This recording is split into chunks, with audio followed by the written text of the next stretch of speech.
Bienvenidos a la clase número 9, la novena clase de Historia de la Filosofía. En esta ocasión estaremos repasando el capítulo 6, 7 y 8 del texto de Fernando Savater. En el capítulo 6, el autor nos cuenta que tanto las ciudades como sus gobiernos y sus leyes y el ascenso de poder de los estados fueron adquiriendo importancia. En esta sociedad se concentran el hombre y su estudio, apartado de la tecnología.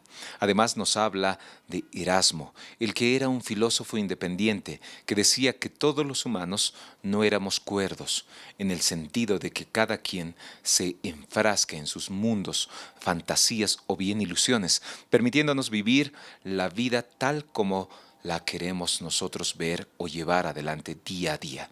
Nuestra especie no está cerrada por el determinismo biológico, sino que pertenece o permanece, para ser más específico, abierta y creando de esta manera, sin cesar, una relación a sí misma o en sí misma. La cuestión importante ahora es determinar qué es la acción y qué significa actuar. ¿Cómo se diferencia una acción humana de otros movimientos que hacen que los demás seres, así como de otros gestos que también hacemos los humanos, puedan diferenciarse de las acciones humanas y de las acciones no humanas? Una acción entonces es solo lo que yo no hubiera hecho si no hubiera querido hacerlo. Me explico mejor. Llamo acción a un acto voluntario. Caso contrario, no debe ser considerado una acción. Pero ¿cómo saber si un acto es voluntario o no? He hecho voluntariamente tal o cual cosa va a significar. Sin mi permiso, tal o cual cosa no habría ocurrido.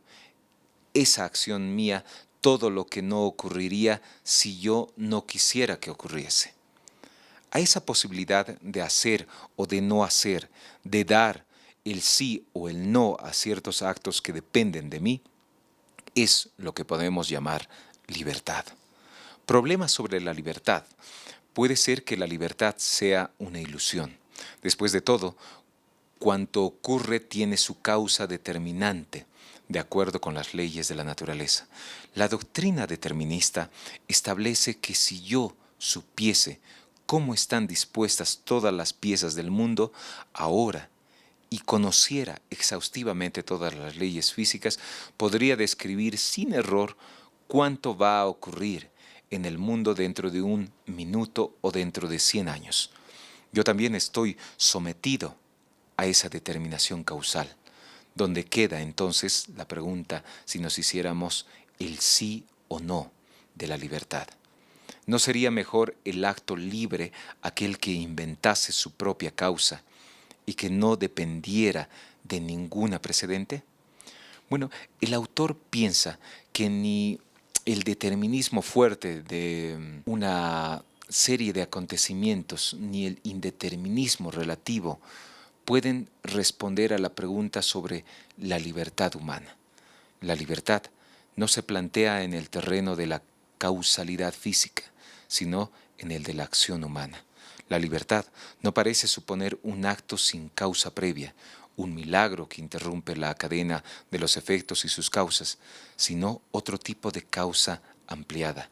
La acción es libre porque sus causas o su causa es un sujeto capaz de querer, de elegir y de poner en práctica proyectos, es decir, de realizar intenciones. Es importante que hablemos de entonces de los usos del término de libertad, de tres en específico, tres usos distintos de libertad. La libertad como disponibilidad para actuar de acuerdo con los propios deseos o proyectos, que alude a cuando carecemos de impedimento físico, psicológico, legal para obrar tal como queremos. La segunda, la libertad de querer lo que quiero y no solo de hacer o intentar hacer lo que quiero. Y una tercera, la libertad de querer lo que no queremos y de no querer lo que de hecho queremos. Por ejemplo, en este último tipo de libertad, veo lo que es mejor y lo apruebo, pero sigo haciendo lo peor. es decir, sigo queriendo lo que no me gustaría querer. Para Sartre, el hombre no es nada sino la disposición permanente a elegir o revocar lo que quiere llegar a ser. Estamos condenados a la libertad. Es lo único en lo que no somos libres. Esto es una paradoja. Por ejemplo, Hume sostenía que la idea de libertad era compatible con la del determinismo, porque no se refiere a la causalidad física, sino a la causalidad social. La libertad es imprescindible para establecer responsabilidades. Por esto, ser libre no solo es motivo de alegría, sino también de angustia. El lazo entre la libertad y la responsabilidad se hace más evidente cuando la primera nos apetece y la segunda nos asusta. O sea, cuando nos hallamos ante una detención, muchas veces nos queremos librar del peso responsable de la libertad en cuanto se nos hace fastidioso. El mérito positivo de mis acciones es mío. La culpa la reparto con mis padres, la genética, la sociedad, etc. Ser libres es responder por nuestros actos ante los otros, pero también ante nosotros mismos. El hombre parece ser el único animal o el único ser de la tierra que puede estar descontento de sí mismo. El arrepentimiento es una de las posibilidades siempre abiertas a la autoconciencia. Y esto nos permite ingresar al séptimo capítulo de este texto de Fernando Zapater, que nos habla sobre el alma y las máquinas. El autor explica que el alma humana es una idea múltiple, formada por la multitud de ideas variables que responden a cada uno de los múltiples estados de nuestro cuerpo, que cambia de acuerdo con la influencia que sobre él ejercen los demás cuerpos existentes. La mayoría de esas ideas son confusas o imperfectas, porque responden solo a los movimientos de nuestro cuerpo, pero ignoran el resto de la dinámica que mueve a todos los demás.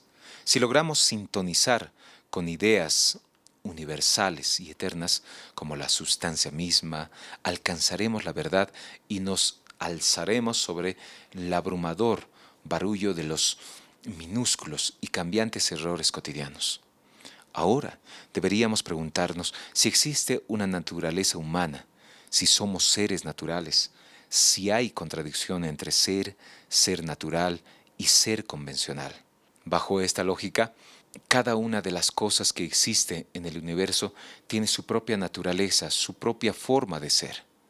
Otro sentido de la palabra naturaleza nos dice que es natural, por ejemplo, todo aquello que aparece en el mundo sin intervención humana.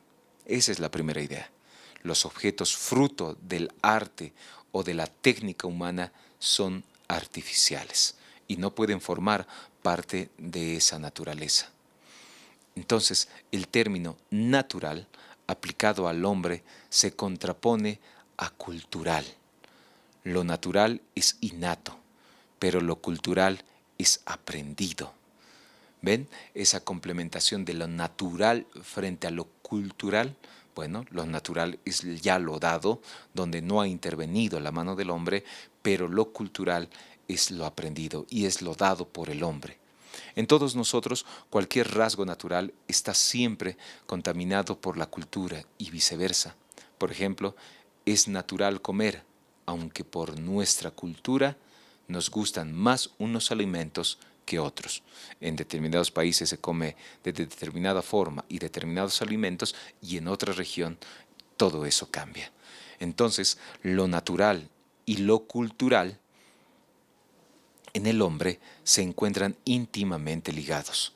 No hay forma de aislar una faceta o capa de la otra. Lo más natural en los hombres es no serlo nunca del todo. ¿cómo estar seguros de que la cultura misma no es el desarrollo más natural de lo que el hombre le conviene? ¿Cómo podría la cultura no ser algo natural que corresponde a nuestra forma de ser en todo tiempo y lugar? ¿Podemos decir que el hombre no tiene ninguna obligación con la naturaleza? Sin duda racional poner los elementos naturales a nuestro servicio para mejorar nuestra vida, pero también parece razonable respetar y conservar determinados aspectos de la naturaleza. Cuando hablamos de ciertas obligaciones hacia la naturaleza, queremos decir que nosotros consideramos valiosas algunas de sus realidades. De nuevo se mezcla aquí lo natural con lo cultural. Y es importante, y tenemos que tener el criterio de valoración para fundar estas supuestas obligaciones del hombre para con la naturaleza. Y claro, podríamos fijar la responsabilidad del hombre con la naturaleza mediante la siguiente norma. Obra de tal modo que los efectos de una acción, de tu acción, sean compatibles con la permanencia de una auténtica vida humana sobre la tierra. La relación característica del hombre con el acontecer natural ha estado siempre basado en la técnica, que no es más que crear instrumentos con los que se puede hacer otros instrumentos más útiles. La técnica puede ser constructiva o destructiva para el hombre. Se diría que cabalgamos en un tigre de tal forma que podemos bajar porque nos devoraría inmediatamente. Y finalmente, en esta clase, quiero hablar sobre el capítulo 8 de este texto, la cual titula Hágase la luz. En este capítulo se trata sobre las personas que son creyentes y las que son pensantes. Es decir, hablamos de dos tipos de personas, la creyente y la pensante. Cuando fuimos niños, todos fuimos creyentes, ya que creíamos todo lo que nos decían, sin darle muchas vueltas al asunto. No hacíamos cuestionantes como niños sobre lo que nos decían. Hay quienes, aún siendo adultos, son creyentes. Eso es irrefutable y sigue sucediendo. Por lo tanto, deciden seguir siendo intelectualmente como niños. A medida que las personas se vuelven mayores, algunas se convierten en pensantes. Por lo tanto, piensan por sí mismas y cuestionan lo que han aprendido, estudiando las situaciones con la realidad y sus experiencias. Se basan en el lema, deja de creer y atrévete a saber. Durante toda la historia han existido creyentes y pensantes. De hecho, en el siglo XVIII fueron los pensantes quienes dominaron el mercado. También se les conoce así, de esta manera, en el siglo XVIII como el siglo de las luces o la época de la Ilustración. Previa a ella se vivía un oscurantismo donde las cosas se explicaban no por la razón. De hecho, la Ilustración se refiere al análisis racional de los enigmas de la naturaleza y los problemas de la sociedad. Por ejemplo, para los pensadores ilustrados, el conocimiento se basa en la ciencia física. En el siglo de la Ilustración se respetaban los dogmas religiosos, pero era evidente que la fe no se consideraba con mucho aprecio. En cambio, se daba prioridad a los descubrimientos científicos o logros de las artes útiles. En este capítulo podemos evidenciar el cambio por el que atravesó la sociedad siglos atrás. Dicho cambio giró en torno a la manera de pensar y temáticas que se empiezan a tratar de determinada forma. En primer lugar, hablamos de lo relativo a la Edad Media, es decir, todo lo relacionado con los aspectos teológicos, que con el tiempo pasarán a ser antropológicos. Con la llegada del siglo de las luces, o también conocida como la Ilustración, se pasará de la comprensión de las cosas a través de lo irracional que iba vinculado a la explicación de las cosas por el mitos, por ejemplo, ahora a explicarse las cosas por la razón. Entre los personajes presentes en este periodo y las que nos cita el autor está, por ejemplo, Isaac Newton, quien consideraba que el conocimiento no era más que una ciencia física.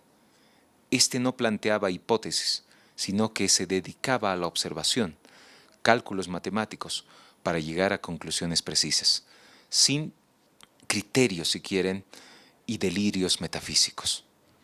Asimismo, destacamos por ejemplo, a otros pensadores como Voltaire, representante conocido y combatido admirador de Newton. Este no planteaba hipótesis, sino que se dedicaba a la observación, cálculos matemáticos, para llegar a conclusiones precisas, sin delirios metafísicos. De esta forma concluimos esta clase, la 9ª clase, y estamos en contacto para encontrarnos ya la próxima con la última, la 10ª clase.